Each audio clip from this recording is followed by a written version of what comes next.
Welcome to the Postgame. I'm Michael Brooks. Welcome new patrons. Welcome all patrons. Welcome to the whole crew. Welcome to Felix Biederman, who's sticking around for another 20 minutes or so. Appreciate it, man. No problem. We were just talking about the psychology of the different political parties' email marketing schemes and basically how they tell you everything you need to know about the psychological states of Democrats and Republicans. Michael was like asking me how I got off all the DCCC email lists. And even the Liz Warren ones, because they do the same style, and the Bernie ones kind of, but Bernie ones are slightly better. Yeah, slightly better. But like everyone's talked about it. They're all the DCCC. They're all urgent, last chance. We are. Donald Trump is going to personally beat all of us in a physical fight. It's going to be very embarrassing unless you give us $20. I need $20. I need $20 so bad, bro. Please, can I subscribe to your premium Snapchat? I've had a really hard life. I'm so. Oh my god. Can you just fuck me? I have cancer. I think I have a lump. Can you just fuck me, please? Or the ones where they're signed like. First of all, I hate like. Don't tell me like there's something so patronizing about like an email from Nancy Pelosi or Barack Obama. It's like, just stop. Yeah. And then it's like on top of that, you're signing an email in the name of a national leader and they're just sort of like, I can't sleep at night. Hey, Michael, special message from Barack Obama. I'm having a motherfucking nervous breakdown. Can you spare $2 or they're going to swap us with ads? It's like, I don't know. I thought you were hanging out with Richard Branson. You looked fine to me. It just doesn't inspire a lot of confidence when it's like the Speaker of the House is like, I'm thinking about killing myself. Like, and it's like I was saying, like I used to, because I put my name on the press thing for like Republican events. Right. I would get the Republican ones, and the Trump ones are just the fucking greatest one. Of course. Exclusive opportunity for a wonderful new hat. You'll be the only one to have it. You personally. They literally sold like gold Trump membership cards. I don't know membership to what, but like it was sick. And the NRCC ones are like they're like you know, Obama tried to get rid of white people. We didn't let him. Now we're gonna win again. Can we have $5 million? Thank you. A message from it's like, hi, this is a message from Mitch McConnell. Barack Obama tried to make your kids bisexual and get rid of white people, but we stopped him in the Washington Democratic cabal. Give us $10 million and we'll allow more mercury in the waterways. Thank you. Dear treasured friend, thank you so much for your help. Democrats tried to create a time machine to bimbify Abraham Lincoln, the first Republican. We stopped them. And we ended slavery too. Yeah, I bet you didn't know about that. They're just so triumphant. They're like, all the Republican emails like that were like, we did it again. We've won again. Even when they like fucked up, like when they fucked up the Obamacare repeal, they're like, we came very close to winning. Right. We basically won. Right. But the Democrat ones, like they're just like, it would be like after the Obamacare ones, it was like, urgent, we are going to be killed. It's like, dear Michael, we just had an amazing legislative victory, but now I fear the forces of darkness are closing in on us. Can you spare us $3 to put up a new ad on CNN so we can bilk you for more money in the future? Like, what is the psychological effect of the leaders of the party being like, I'm fucked, please help me? Right. No, because those literally are the email. Like, I remember in the build up to the midterms, because I was trying not as effectively as you to get off of the DNC list until a couple of weeks from the midterms, because it became psychologically fascinating, because you literally would get like from Nancy Pelosi, from Chuck Schumer, like, I am disappointed. Yeah. I am afraid. Yeah. It's like, what the fuck? It's like, yeah. The Republican ones like leading up to the midterms were like, We are probably going to win every single election in America. But we need your help. We would love it if you joined us, our wonderful friend. I didn't get to. I unsubscribed before that. I got all that shit before that. But I would like to see what the Republican won after. It was probably just like you think about it, we basically won. Yeah, I mean, maybe in a certain sense, liberal media will say we had some setbacks, but if you really give it a proper analysis, we fucking crushed it. Anyways, we can take more of your money. Thanks. That's what I want instead of like self-care or like self-help book. It's just like the Republican email guy to email me about like what I did that day. You did the most anyone's ever done today. You thought about filing something for your taxes. You cleaned out the top row of cans in your recycling bin. You take out the whole thing, but let's not go crazy here.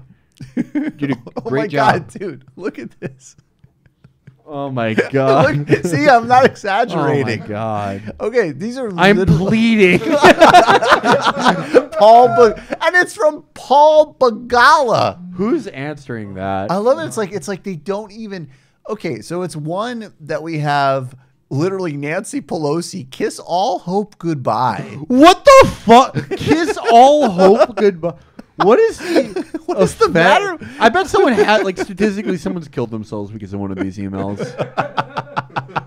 I'm just betting money here. Jesus fucking Christ. Do you have the Republican emails? Let's try to find some Republican emails. What was that? It was just like... I like how the header to one of these is Boehner stunned.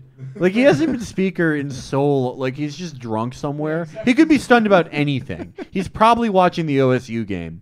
Wait, are these when are these from? Oh no, President Obama. Never mind. These are a while ago. Never mind. So they already were panicking even when Obama was in power. That actually makes it even less excusable. Fucking you see the date on that one, 7/27/14. They got fucking washed in that election. They got fucking owned. And this shit did not help. This didn't do it, Chief. Paul Bagala. I'm bleeding. Oh my God! If I don't get $20 in the next day. Oh my God! It's like So our strategy is we're gonna. Who's the fucking guy in Glengarry Glen Ross? Jack Lemmon. Yes. Yeah, oh yes. We're gonna act like Jack Lemmon and Glengarry Glen Ross. Oh God, I need it. Oh my God. I hope that's the people that Beto is hiring to do his emails. I'm not getting any of those emails this go around, but I would love if Beto's are just like now they're like, oh my God, if I don't get $20 million in the next week, I'm gonna kill myself. That is the subtext of Beto. Yeah, underneath like all of the cockiness, it's like, guys, I really need this. I have no core.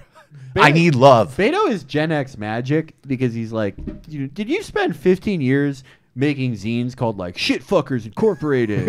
And then, by the time you're 40, your mom's bought you a shopping mall and you make posts that are like, I learned so much when I talked to APAC. That's Gen X magic. Beto age like 28. Yeah, call me Craig Piss. I'm fucking punk. I don't give a shit. And now he's just standing on things to impress like 50-year-old moms. Right. Wait, we have a Trump one? Oh yeah. Oh, this is sick. This is how you fucking do it. No, Chuck. We are building that wall. I have no problem walking away from any deal. No Democrat sends that email. That's fucking big dick. That's big. He's sending it. He's sending that shit. That's pure energy. That's pure bull. That's pure. Right. And then the Democratic answer to that is, no, we have various procedures, but we can't use them unless you give us money. They probably made so much off that email. That's so. Oh shit! Yes. Here he goes. Oh fuck yeah! Go off, King. Friend, in 2 years, there's been no evidence of collusion, but the DNC is now suing my presidential campaign to keep the Russia witch hunt going and their bankrupt party alive. I will never, bold and all capitalized, surrender this fight, because this isn't just about some political race. This is about saving America from the elitist swamps that thinks it can lie, cheat, and attack its way into power. response email. We want to hold Donald Trump accountable and save us from ourselves, but we won't unless you give us $6. I'm very scared. You know what's so great about this is like both the plaintiff and defendant in the lawsuit just have nothing.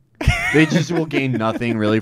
It's just a way for both of them to raise money. Absolutely. Yeah, I like this one. Though. Okay, Jason. Oh, yes! All right, you want to read this one? Read the Chafis one, Felix. Gabe, Rosie O'Donnell, yes, Rosie O'Donnell, just maxed out to my Democratic opponent and is tweeting all of her liberal followers to do your same. I need your help to fight back. I'm not asking to max out, but can you afford $15, $25, $50, $100 or more right now to fight for my campaign? That's honestly though, this is just way better human communication. Yeah. Like objectively. He knows his shithead supporters are like, Rosie!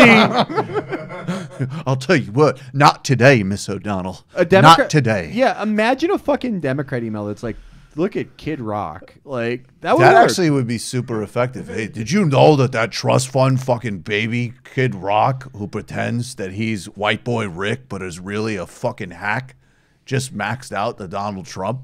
Yeah. Can you afford $50 to answer this fucking schmuck? That would be great. Oh, yeah. This is... yes, Rosie O'Donnell. Yes, Rosie so good. O'Donnell in parentheses. Triple parentheses, Rosie O'Donnell. All right, let's take on Yair a little bit. You know, Yair is based. I call him, the based Jewish guy. Do you remember did you ever watch Get Shorty? Nah, never. That's seen actually it. a great '90s movie that everybody should watch. But there's a scene where, I mean, whatever. Spoiler alert. I guess whatever. Don't deal with it for people who are concerned about that sort of thing. But like, there's this annoying kid from Colombia who comes in and like messes up a coke deal, and so this like local LA guy basically just kills him because he's annoyed by him. But what he doesn't know is that the kid is Pablo Escobar's nephew. But the way he says it is he's like. He pulls his gun out, and the kid's like, what the fuck are you going to do with that? And he always mispronounces the kid's name, and he calls him Yahoo. And he's like, I'm taking you out, Yahoo. And there's something about, like, I just always think of that every time I hear of Yair Netanyahu. So Yair Netanyahu. Yair Netanyahu. So this is a picture. We have this up on screen. This is Yair Netanyahu meeting Sebastian Gorka. And Gorka writes, Gorka really is himself, man. Honored to break bread tonight with Prime Minister Bibi Netanyahu's son, Yair Netanyahu, after 8 years of being abused by Barack Obama. This is just like the emails. By Barack Obama and his lackeys, the emoji American flag, emoji Israeli flag relationship is restored. God bless our brothers and sisters in Israel. And here's a very disturbed looking kid. I honestly like the part of me that synthesizes with Bibi because people are like, wow, your kid is like literally part of the alt-right. That's an incredible irony for like the son of an Israeli prime minister. I could see Bibi being like, better he do this than be involved in a school shooting. Like this is a troubled kid. I think he's nice. You think he's nice? What do you think? Yeah, of course you do. What's nice about him? What's the case for Yair? He's smiling with his dad's friend. That's nice. Do you think this meme he shared is nice? Well, yeah. I was thinking Felix might have a counterintuitive take. All right, on well, this. it could be interpreted to be pro George Soros because he's fooling that very smart alien. Who, as you can see, the alien is so smart he's fooling Jews. Right, you got to be a pretty fucking smart alien to be able to run Ehud Barak. Yeah, and I don't know what the squiggly stuff is, but he's probably saying something nice. He's saying, "Look into my dreidel." Yeah, it's probably like a nice comment for his comic strip that he shared.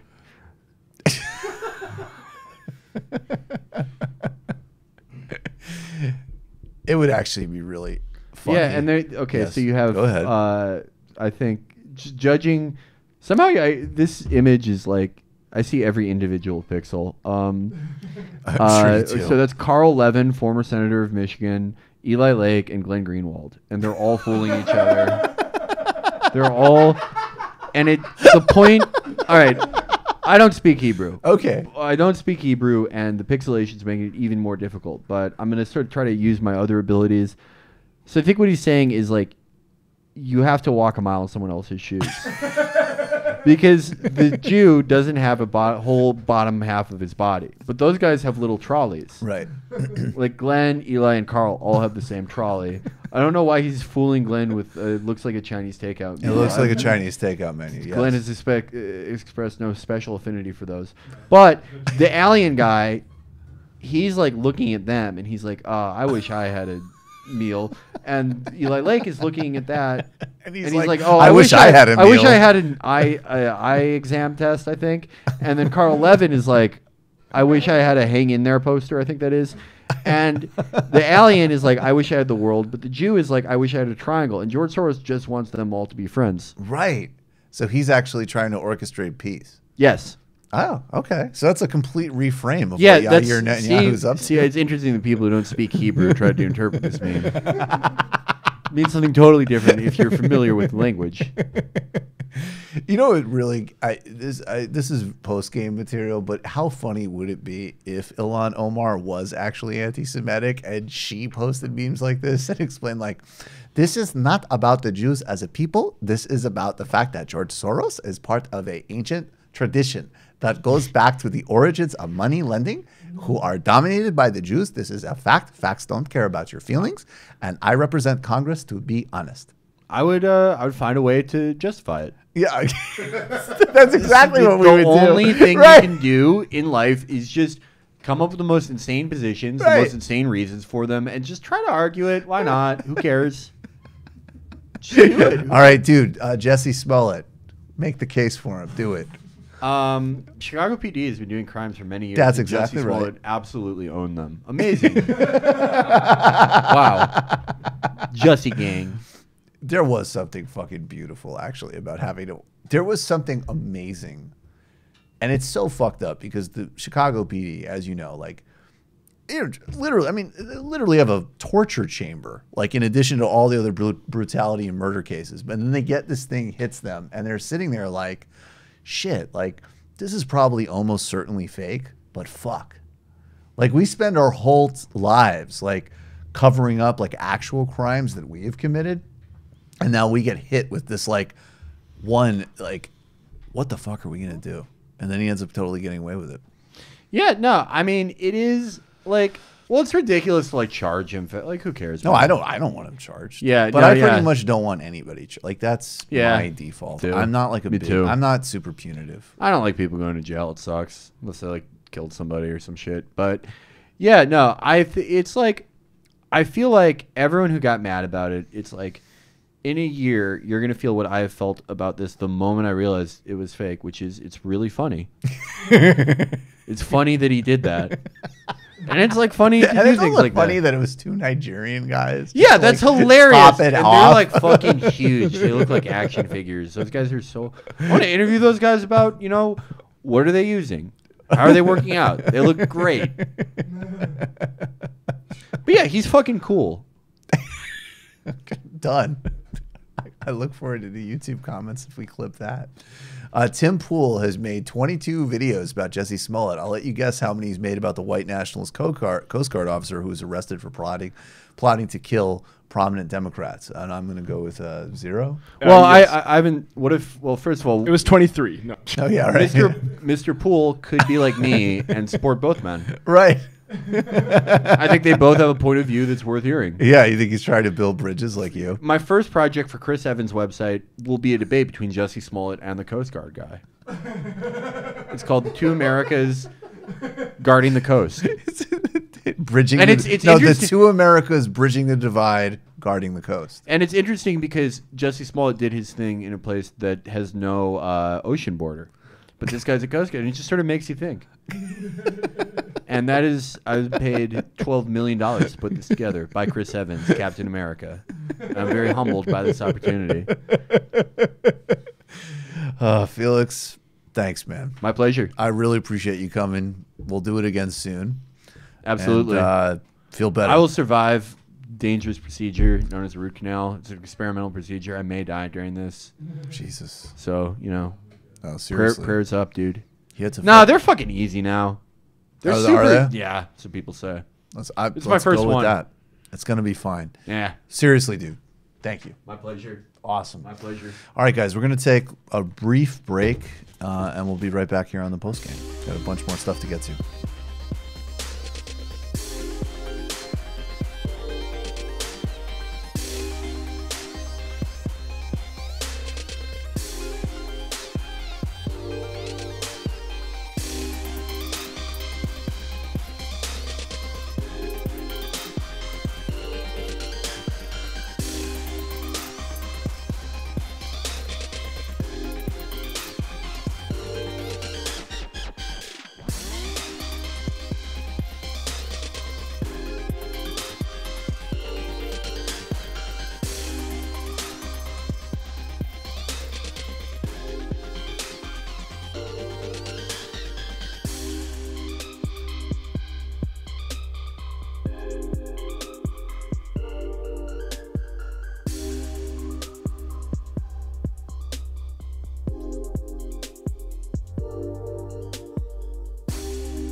Welcome back, folks. Let's take a call. You're calling from an 845 area code. Who are you? Where are you calling from? One more time. You're calling from an 845 area code. Who are you? Where are you calling from? Oh, hey, Michael. It's Lauren. How are you? Hey, Lauren. How are you? How's it going? I'm doing all right. It's going.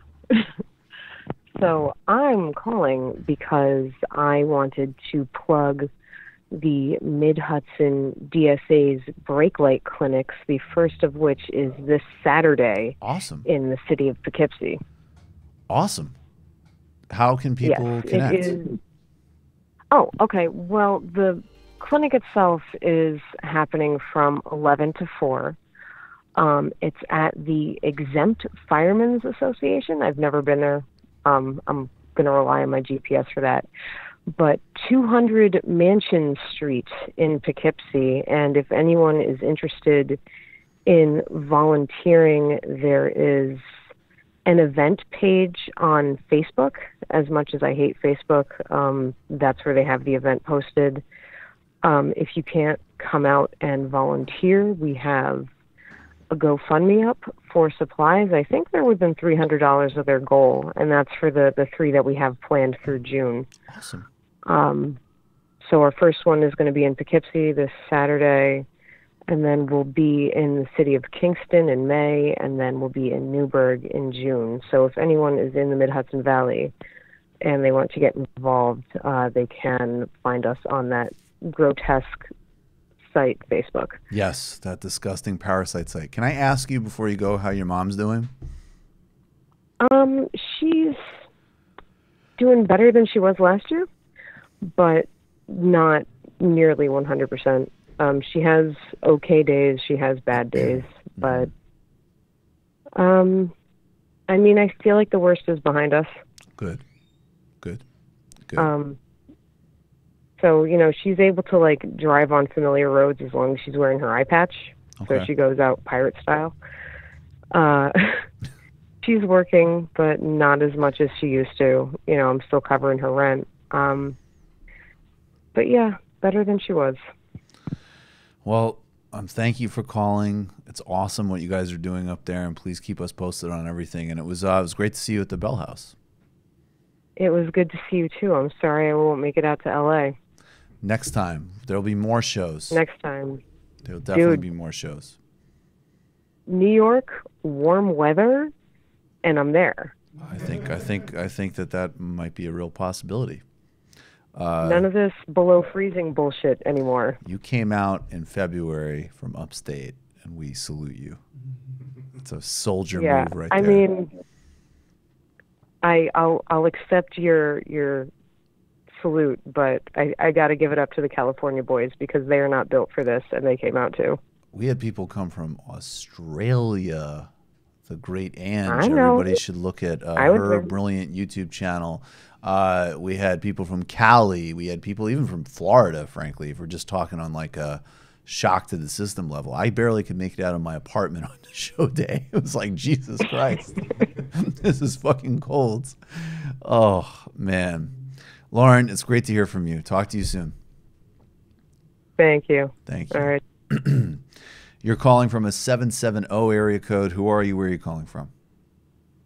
Oop, didn't go on. Hello? Yeah, can you hear me? Yeah, what's your name? Where are you calling from?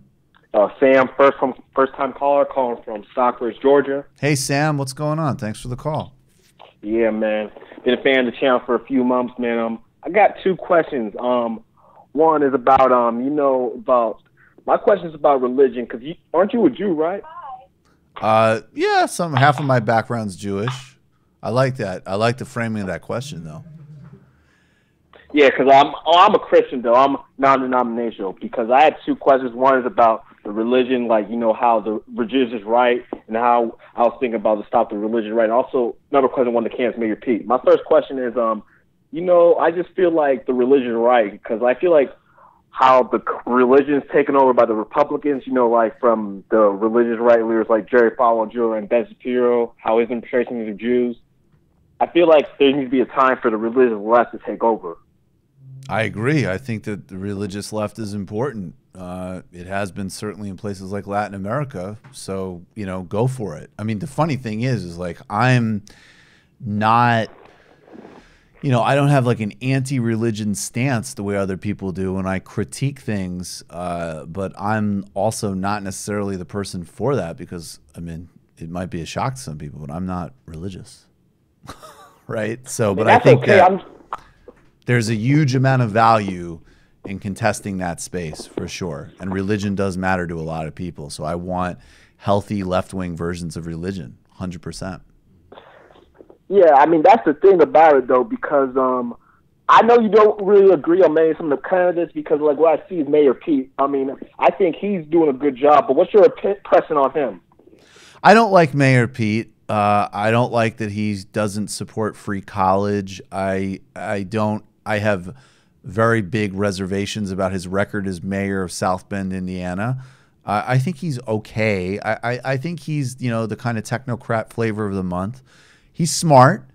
I think he's got some good ideas about how to frame certain issues. He's fluent in leftist sort of rhetoric. Fluent in leftist rhetoric. I don't think the policy or the ideology matches. And I think that, look, for me, and I'll say this the whole time, and I feel like even online, like I notice people trying to like position their brands relative to Bernie. And look, I've criticized Bernie when it was very unfashionable when actually more so I would say amongst some people in 2016, they really could not brook any criticism of Bernie. And I did criticize him. So I don't hold any candidate in perfection, and I don't think any of them is above, reproach and so on. Of course not. But that being said, I got to tell you, like, with my politics and my value set, if I'm going to sit here and not be completely clear about the distinct opportunity that Bernie Sanders represents and do my best to make that happen, I'm just not doing politics. I'm sorry. Like, he's in a different category, and he represents something that no other candidate represents. And is he imperfect? Is he flawed? Is there substantive criticisms? Yes. How do you deploy those is another question. All of that, fine. But I'm sorry. I just don't really buy, like, if you identify on the left, that's your candidate. I just don't buy it otherwise. And frankly, the second candidate to me is definitely Elizabeth Warren. It would not be, Buddha jig. So yeah, that's my read on him, man. Yeah, but because I feel like what my thing about Bernie is that, like, there's some critique. I know he's a Jew and all, but, like, I feel like, in the 1980s, Ronald Reagan, I'm surprised at how he got the religious people, the evangelicals, to attract his vote, because I think something that can help Bernie is for him to, like, what Pete is doing to attract the religious left. It's appeal to that crowd as well. Like, you can, like, have that appeal. I think Bernie is. I think Bernie is appealing. I think the religious left is going to be motivated by a clear ethical message, which Bernie has. And actually, I have to say, I think Bernie is quite Jewish in his moral appeal. But I appreciate the call, man. Thank you.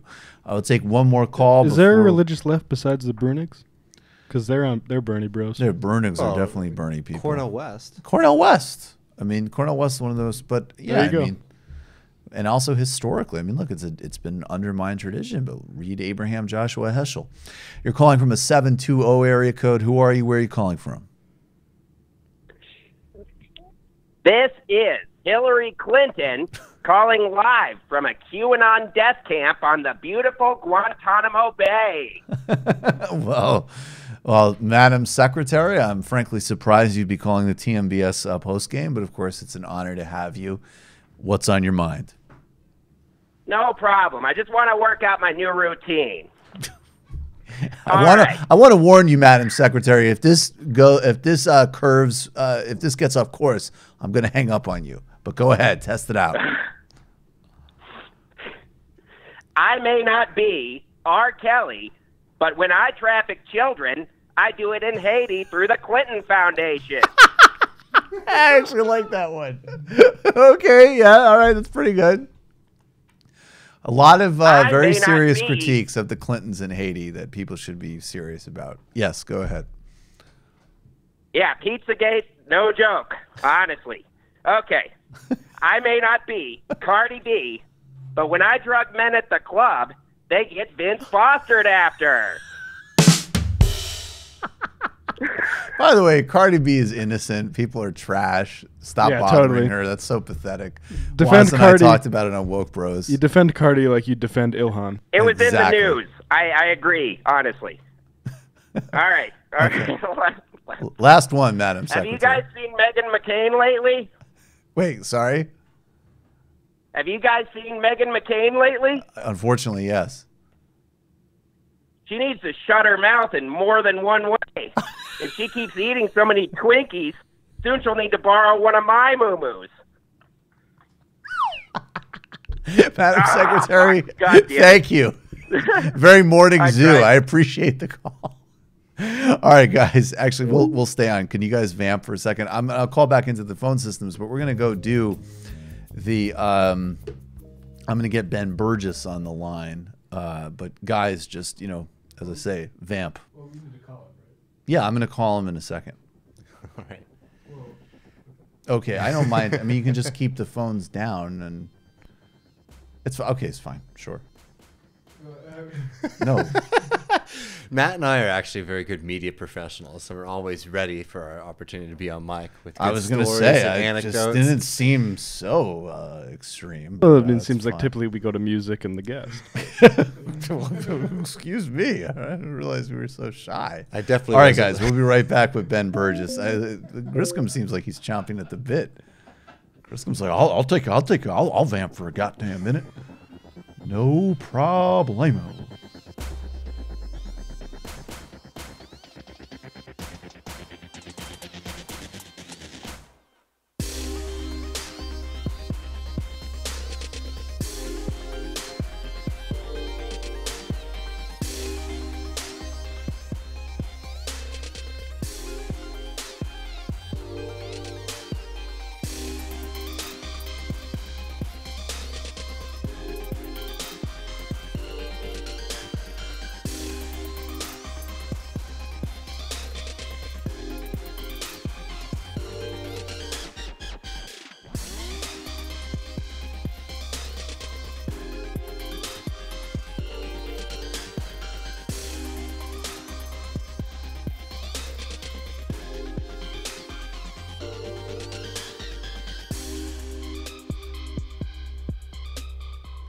Welcome back, Michael Brooks here, and now it is time. We really should get music for this. The Debunk with Ben Burgess. He teaches logic at Rutgers University. He's the author of Give Them an Argument, Logic for the Left, which you can order today on Amazon and Barnes & Noble. It's finally available. Guys, order this book for yourself. Order it for your friends. This is an essential tool in the arsenal of the left.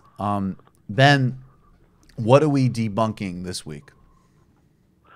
All right. This week we are debunking the argument for libertarianism from the non-aggression principle. Womp, womp, womp, womp. Yes. That was my ad hom. Yeah, okay. So, I mean, that was impressive that you committed a logical fallacy without even saying anything. Hey, why? Don't call on my show and act like a fucking libertarian. I'll deplatform you in a second. Fair enough. Okay. So what happened? What is the impetus behind this segment? Okay. So 2 weeks ago, when I did the first one of these on taxation is theft, it was a 10-minute segment, but this libertarian comedian and podcaster Dave Smith, he does a show called Part of the Problem, and he did an episode that very was edgy largely name. he did an episode that was largely devoted to responding to the debunk. It was probably an hour and 15-minute response to the 10-minute debunk. Okay. And in that, he plays, in the clip I believe we're about to hear, he plays a little bit of it where I refer to the non-aggression principle, and he expresses skepticism about the idea that there's any possible response to this. To the non-aggression principle. All right, let's play this clip, and then you will debunk the non-aggression principle. Let's keep playing. Just distribution is that as long as you're not violating certain kind of narrow rules, a lot of libertarians would talk about the non-aggression principle, which is a can of worms worth its own debunk at some later date. But if you're not violating, all right, let's just pause there. Because a lot of libertarians talk about the non-aggression principle. That's its own can of worms. Some other time we'll take on that one, right? I'll be waiting for that some other time. Oh, shit. Well, ask and you shall receive, Dave. Ben, what's the debunk? Over. All right, so here's the idea. Libertarians will say that if you support any kind of redistributive taxation, much less the kinds of things that we would like, workers control the means of production, that what you're advocating is a violation of the non-aggression principle, and that this is just such an obvious moral principle, it's just absurd to be opposed to it. And what they kind of make it sound like is it's almost an extension of pacifism or something that's just short of pacifism, that you shouldn't initiate force against people. And, that sounds good. Violence is bad. Force is bad. So, so it sounds like, okay, if it would be justifiable to use force and violence, it would only be in self-defense. So you shouldn't initiate it. So this sounds great. But then you start thinking a little bit about the details. What exactly do you mean by that? Because the way I just put it, which is the way they make it sound, that you shouldn't initiate force against people, if that were it, that in other words, that the principle were don't cause any kind of physical harm or threaten any kind of physical harm to another person who hasn't caused or threatened physical harm to you, if that were really it, then that this principle would not only not ground the kind of fundamentalist property rights that they want, it would actually rule out the very existence of any kind of property at all. Because if you want to make an exclusive claim to a piece of property, what you're doing is you're saying, hey, nobody else is allowed to use this, which if it means anything at all is a threat of force. So say you have a no trespassing sign in the lawn, that is a threat of some sort of force against a person who has done nothing but trespass on the property. And of course, trespassing on the property doesn't mean that they've caused physical harm to you or they've threatened physical harm to you. Now, of course, what they'll say when you really when they're trying to be more precise is, well, no. What we mean is that you shouldn't initiate force against other people or their property. Now, that point, that already gets a little confusing because, I know what it is to threaten or, harm or threaten harm against a person, but I don't really know what it is to use force or violence against property, right? Inanimate objects, aren't the sort of things that we can commit acts of violence about. Oren Nimni had a great article in Current Affairs a couple of years ago called Defining Violence, where he does some really nice, he makes some nice moves making fun of this idea that you can have violence against property. So what it really means is, well, you shouldn't initiate force against other people or violate their property claims. That you shouldn't initiate force against other people or take away their property. And of course, what's really doing all the work, what's actually in dispute in all these political arguments is the second part, the part that has absolutely nothing to do with violence. That's, in fact, the part that, has nothing to do with not initiating violence. In fact, the part that allows you to initiate violence in defense of property. So it's okay now, according to this principle, to initiate violence against somebody, to use violence against somebody who hasn't used or threatened violence against you in order to stop them from taking away your property.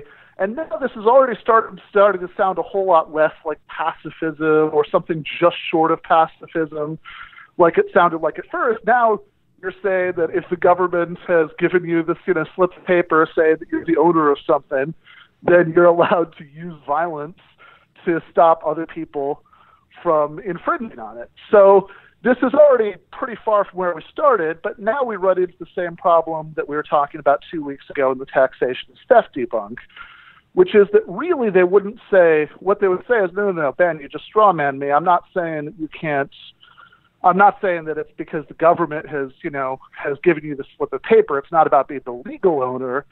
It's about being the rightful owner. So in the Dave Smith thing, the part of the problem segment, he made a big deal about objecting to my use of the phrase morally entitled, even though that's actually the language that I lifted straight from libertarian philosophers, Robert Nozick and Murray Rothbard, who talk that way, but whatever. The phrase he wants to use is rightful owner. But if by rightful you mean morally rightful, then it's the same deal. Once again, you're saying that it's okay to initiate violence only to defend property that it's morally right that you should have. And of course, at that point, it's a totally empty principle because, of course, everybody agrees that you should enforce whatever the distribution of property that it's right to have is, right? That people can't just take things on a whim. I can't just walk up to you and take your phone or vice versa. So whatever the right distribution of property is, we can enforce that. But of course, this is just begging the question. This is assuming the thing that needs to be proved, because what's actually in dispute between libertarians and everybody else, certainly between those of us who support redistribution of wealth and libertarians, is whether the existing distribution of wealth is just, in which case we should enforce that, or whether a redistribution would be just, in which case we enforce that.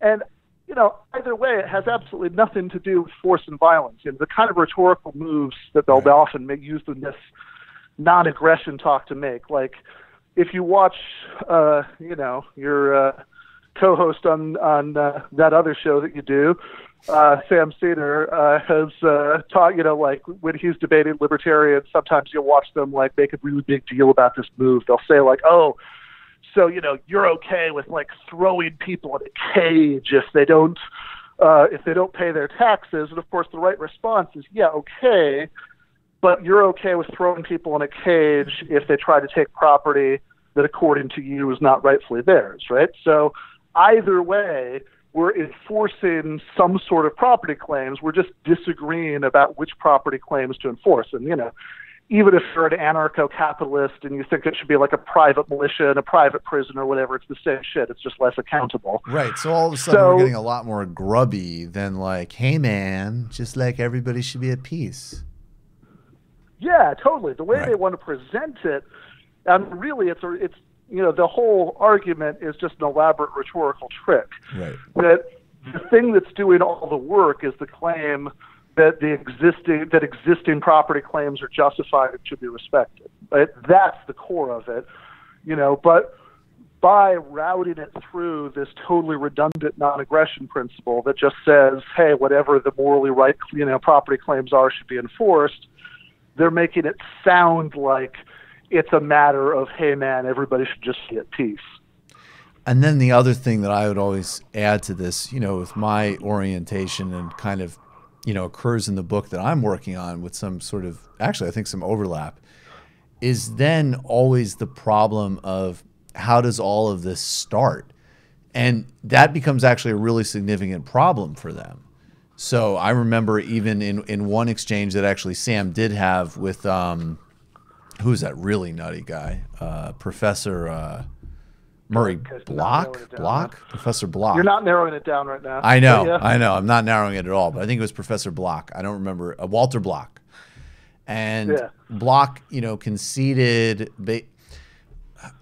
Essentially, it was just like, well, when it comes to essentially like, committing genocide against Native Americans and taking their land in a pretty, extravagant violation of the non-aggression principle, well, that's just like tough because like we're just going to just start history at another point. There's just a completely arbitrary metric. So, these things like, and they can kind of say like, oh, well, that's like the classical left-wing move. You're bringing up like ancient history to like undermine current claims. But actually, very much in a macro sense, these things still play out day to day. And of course, like those are where almost all redistribution claims come from. And this is like the other kind of broader debunk that like when you're talking about, like as an example, like even like land reform in South Africa, nobody is proposing certainly nobody in the ANC, but not even like anybody in like the EFF is saying like, oh, like an Afrikaner family farm, you got to go. Like, no, what they're proposing is massive land conglomerates and giant property holdings, most of which aren't even being used, be given back to families that literally had it directly stolen from them. So like, that's the other part too, is like, where did this history start? Like these things weren't just sort of like magically bestowed upon people. Oh yeah, no, absolutely. Like, I mean, I think that, so there are two issues that are important here. So one is like, what's your underlying theory of distributive justice? And I think that it's important to go to that because even though, of course, we do want to make a lot of these claims that you're talking about, both claims about, about stolen land being returned or, about the process of capitalist exploitation, stolen wages becoming profits. We also want to say, I mean, if you read Critique of the Gotha Program, Marx says that, even in a socialist society, of course, people aren't literally getting the full product of their labor because we need, he calls them deductions, but basically taxes to pay for schools and hospitals and those who can't work and all of that.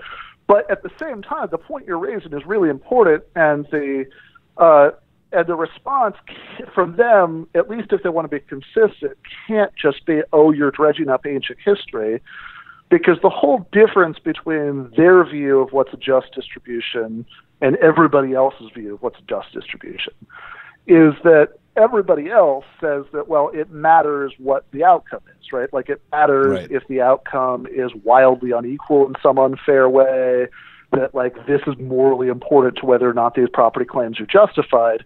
Whereas what the hardcore libertarian wants to say is, nope, any outcome is fine, doesn't matter how unequal it is, doesn't matter if, some people, live in the lap of luxury or get to have jobs on The View because of who their dad is, and, other people can, like have trouble, like knowing where the next meal is coming from because of who their parents are.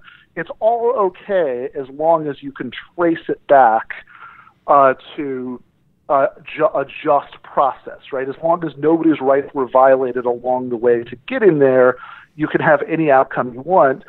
And if they don't make that move, then they just have no basis for thinking that this would be justified. So it's really important to them that they make that move. But then, of course, the economic history of the real world is never like that. It's not that, like you would get the impression sometimes, like reading people like Robert Nozick or Murray Rothbard, that here's the economic history of the world, that Adam and Eve and their descendants spread out from the Garden of Eden, like making like freeholding unowned property, and then there were a bunch of free market exchanges, and then we got here. Whereas in the actual case, even in Europe, capitalism emerged from feudalism, a very non-consensual process of enclosures and all of that. And here in the New World, we had a process that was a million times more horrifying than that. That makes what happened in Europe look cozy and consensual. We're literally, like in the American economy was literally built up on the backs of of slaves on land stolen from genocide victims. Right. And that's literally where these things come from. And that's where it's like, you know, again, of course, we should morally object to that. But that's also where it's like, hey, this isn't just about, you know, the morals of it. This is also the literal material reality of where these things come from. So then if you're still, you know, and then I think that that kind of just reveals like what this really just comes down to is just establishing a rationale for just a pre-existing inequity and trying to turn it into some type of pseudo-hippie gobbledygook. And therefore, and there you have the non-aggression principle. Ben, thank you for the debunk. The book is available on Amazon and Barnes & Noble. Give them an argument. Logic for the left. And we'll have you on again on our special Sunday show for the next debunk. Looking forward to it. Thanks, brother. All right, folks. And I do tease the special Sunday show because we're going to do, I promise you, we are going to do AMLO's first 100 days on Sunday. We're not going to get to it tonight. And we're actually not going to get to everything tonight because we need to end soon. So we will get to AMLO. We'll get to Third Way. We'll get to Sudan because I want to do something more elaborate on Sudan as well as Yemen on Sunday, a big omnibus on Sunday. But I want to run through a couple of things before we go. First, let's do this because this is awesome. Of course, Bree Joy Gray, most prominently Michael Brooks' show associate and now Bernie Sanders' press secretary, is launching a new podcast called Hear the Burn. And this is like if I was scripting an interaction between Bernie and Bree, this is basically what I would have written, and it happened. Okay, cool beans. Cool beans? What does that mean? Play it again. It's too low in the beginning. Okay, cool beans. Cool beans? What does that mean? Cool beans? What does that mean? So check it out. That's available on iTunes. Hear the Burn with Bree and Bernie. Guys. Doesn't quite have that Klobuchar energy. Oh, yeah. I've read that. We're going to have to do that on Sunday. That Klobuchar is apparently planning on using her humor. What were we going to say? Like, what is like Klobuchar is going to be like Gallagher? She's going to be like, except instead of smashing watermelons, it would be like objects. She could like, she's like, should I throw this pad at my deputy comms director who didn't bring me my sandwich? Should I throw this at his fucking head?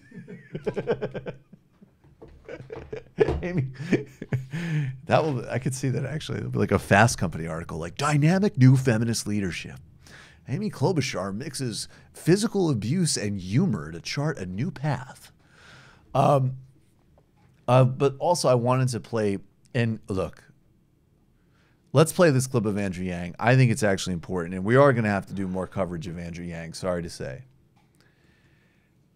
And I just want to say, because this is one of these are tricky clips because they're isolated, and let me just reset this. We're gonna have to.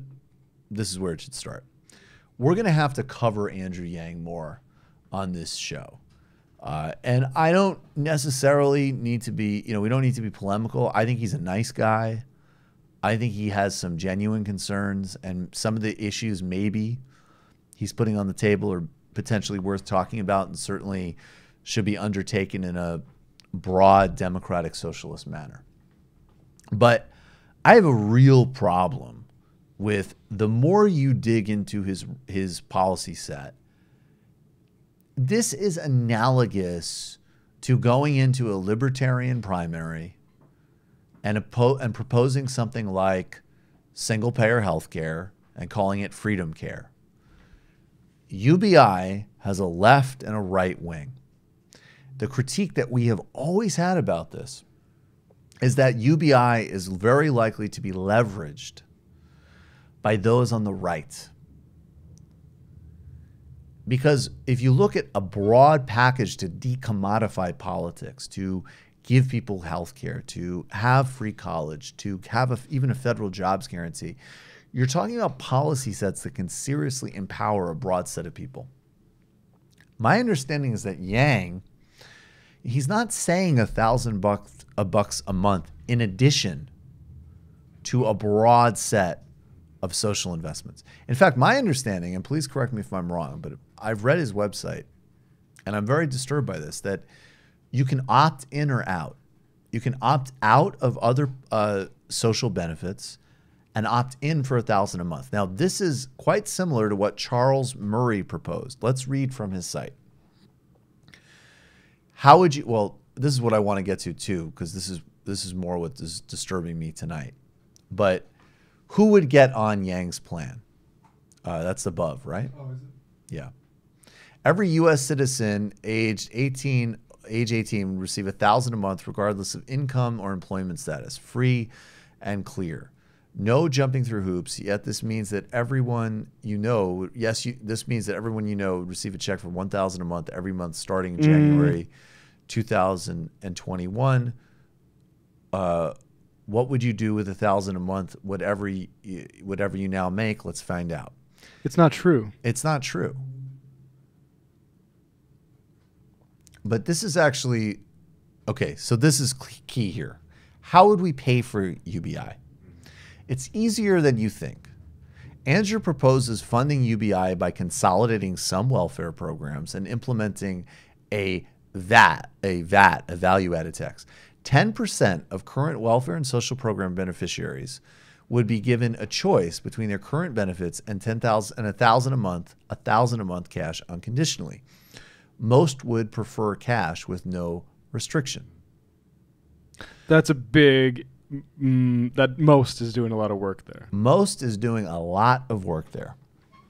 Now, the calculations when Charles Murray, who of course is the bell curve arch far right propagandist, the calculations he put in, because he proposed a book in a book several years ago. And granted, Yang is saying that he would present it as a choice, so that's very different and different than what Murray was proposing. But Murray proposed wiping out essentially the Great Society and New Deal and having some form of modest basic income, UBI, in replacement. Now, if you did that and you started adding up lost health care, lost housing benefits, and other things, you will end up an objective loser. And one of the reasons that even to that 10% that he's offering this choice to, that offer can be so cruel if it's carried out in the wrong way, is if you go to people who rely on government programs. I grew up in a family like this, right? Where there were times we absolutely relied on essential programs to get by and survive. And there's also no doubt that if you offered $1,000, there would be every single temptation to take it because there's no cash around. Slumlords and scumbag landlords do this in New York all the time. They get people out of rent-controlled situations, which is the absolutely better long-term plan, but they waive, 10 grand in front of people who cannot, as an example, maybe buy groceries. So I find any notion of a trade-off, even if it is for 10%, to be extremely problematic. Yeah. Just to note, the average SSDI recipient receives, in 2019, received over $1,200 a month. Exactly. And just to tack on to this, as a, to juxtapose this to what we were talking about at the beginning of this segment. Yes. The reason that because a lot of people I feel like get confused when we talk about UBI being a libertarian fantasy. Right. The reason why we say this is because, so Milton Friedman, for example, who is like, the kingpin here, very much he called it helicopter money. Right. He says an economic proposal would be that you could just throw money from the helicopters to get rid of government assistance. Why do they prefer this model to any kind of model of social welfare? Well, it's to privatize as much of the economy as they can. So all the things that have been decommodified, something that we are saying that we want to do more of in our society, they want to recommodify them. So they want to make all these welfare programs that we have to be for-profit systems. And we see how terribly that works out, especially in situations where you can have, a monopoly hold over people. If you have basically our disability payments would be coming through some form of UBI or even some form of like national disability insurance on a for-profit basis, that people are going to be skipping off to the top. It's a market opportunity for people, and that's why they're pushing it, and that's why it's a right-wing idea. Absolutely. And again, we go to the broader frames. Matt. Well, I was just going to say, like, if you think about it with the SSDI, so you need to pick your Social Security, your disability benefits or your Yang bucks. Okay, so basically it's basically a subsidy for you not being disabled, because you're going to need that Social Security or the disability payments. But then basically everybody around you who doesn't gets a free $1,000 to walk around with. Like it's just insane that this is how it's structured. Tremendously right. And so these are all, and there's other major problems here that we're going to have to continue to spell out if this is going to sort of continue to be a thing. But let's be really clear here. The other part is the value-added tax. Let's watch this clip from The Hill. % deserve $1,000 a month. Why does the 1% deserve $1,000 a month, as does someone making $35,000 a year? That's right, Matt. Wrong, absolutely horrifically stupid framing of this question. Why don't the people with disabilities also deserve that $1,000 a month? Precisely. Why does the 1% deserve $1,000 a month, as does someone making $35,000 a year? Well, if you look at our own country, Alaska has had a dividend for the last 38 years, and it's wildly popular in large part because it's universal. So it's not seen as like, oh, you get it, I don't, I'm giving it to you. Instead, it's just a right of citizenship in Alaska. And because of that, it's very popular. We should do the exact same thing in the rest of the country. Alaska's got about 700,000 people and a lot of oil. America's got, what, 350 million people? Yes. And a huge national debt. This will add to that. Well, it won't necessarily, because if you look around, again, one of the big winners from this process is going to be Amazon, and Amazon paid 0 in federal taxes last year. So what we have to do is we have to join every other advanced economy and have a value-added tax that would give the American people a tiny slice of every Amazon sale and every Google search. VAT often adds taxes and burdens on people who don't make that much money. You're talking about purchases on common everyday goods. Oh, well, you can tailor a VAT so it falls more heavily on, let's say, luxury goods than consumer staples. But we need to make this kind of move, because if you have things like artificial intelligence, right now our income tax system will do a very, very poor job of getting some of those resources in the hands of the American people. So, you know, and again, he's doing a lot of work there, and the questions are terrible. But when you look at the Simpsons-Bowles Commission as an example to cut Social Security and Medicare, that is precisely in the detail of, as an example, well, what is a luxury good? That sounds commonsensical, but when you have a bunch of austerity-oriented bureaucrats defining what that is exactly the type of bureaucratic policy mechanism that will seriously harm middle and working class people. And we don't need to thought experiment about this. The VAT is something that has shaken a government in South Africa, that has led to massive protests across Kenya and even, of course, in the UK. This is a report from 2011. The Tory government of David Cameron, the austerity government, coalition government in 2009 onwards, has done a lot with the VAT tax. And George Osborne, who was the Secretary of the Exchequer, the Chancellor of the Exchequer at that point, lied about it. He said, and this is from a piece in 2011, called Why the VAT Really Hurts the Poorest Hardest. Data proves that Osborne was wrong to describe the VAT as a quote-unquote progressive tax.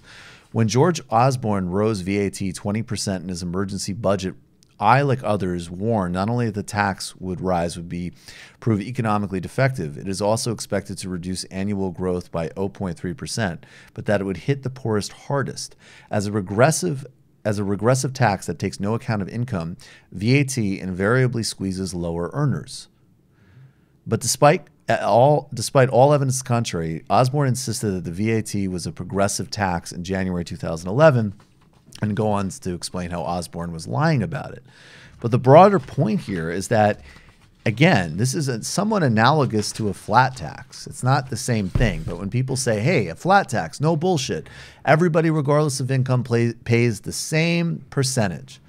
Well, that might really look differently if you're making $30,000 a year than if you're making $20 million a year, 15% of your income.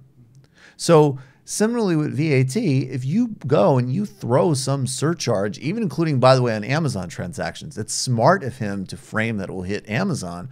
But why would you want to hit Amazon for a family buying groceries and diapers or whatever over Amazon? Why would they have extra pennies in those transactions? Why not just a plan that says Amazon has to stop hiding money from the federal government, and we will use an empowered, ruthlessly aggressive IRS to tax the hell out of them, and monitor them as a monopoly, by the way. I mean, this is extraordinary. When you have Bernie Sanders talking a serious class war of politics with real proposals, Elizabeth Warren with some very smart progressive proposals on things like monopolies, and he's saying taxes on Amazon, but if they're VAT, they're going to translate on you. Yeah. And it's regressive, and it's also when you look at this country, you know, the reason that Andrew Yang I feel like is popular though is because you get those kind of stupid questions, and Andrew Yang is Absolutely. at least his and he's better the than way the he's- interviewer, Exactly. 100%. So the way that he's dealing with this is being creative. So people are like, oh yeah, we do need, you know, radical solutions. But you know what? The fact is about this country, if you look at people on a macro level in the United States, you can say like, yes, $1,000 would do a lot for people on an individual level, right? But if you really look fundamentally at the United States of America, the biggest problem is wealth distribution. So when we're talking about something like how we want to fund universal programs, we should be talking about things like capital gains tax, right? We should not be coming at everyday purchases of most workers in this country. That's the same reason that he's trying to talk about the, you know, UBI being something that is going to benefit everybody. No, in this country, what we really do need is we need a wealth transfer, and you're going to get that through taxing the rich and redistributing that money to the poor people and the working people. So we do not need this kind of nonsense scheme that tries to benefit everybody equally, because what we really need to do is we need to redistribute the benefits of the society to the majority of people who have been screwed over by it. And you decommodify, because guess who's licking their chops at Yang Bucks? It's like the student loan industry. Well, it's like the school voucher program. Yeah, exactly. Right? Or And medical. it's exactly the same kind of system that you would see under that model. We're gonna give you $500 more in Yang Bucks this year, so you can pay for insulin, which is gonna be jacked up way more than it even already is. That's exactly right. All right, let's read a few IMs, and then again, guys, Sunday 6 p.m. we're doing another live stream, of course, before the next Tuesday, where Richard Wolff returns. Oh, sorry, can't ask Felix what his favorite Canadian province is. Apparently, there's going to be a right-wing Mandela podcast. I'm going to need to look into my intellectual property law on this. I'm going to have to talk to Ronald Reagan. And final question of the night. Matt, did you get the dispensation from your rabbi to work on 420? Yeah, my rabbi's cool with it. Yeah, my rabbi's cool with it. All right, guys, we'll see you on Sunday. Thanks, everybody. Spread the word. Lula Livre.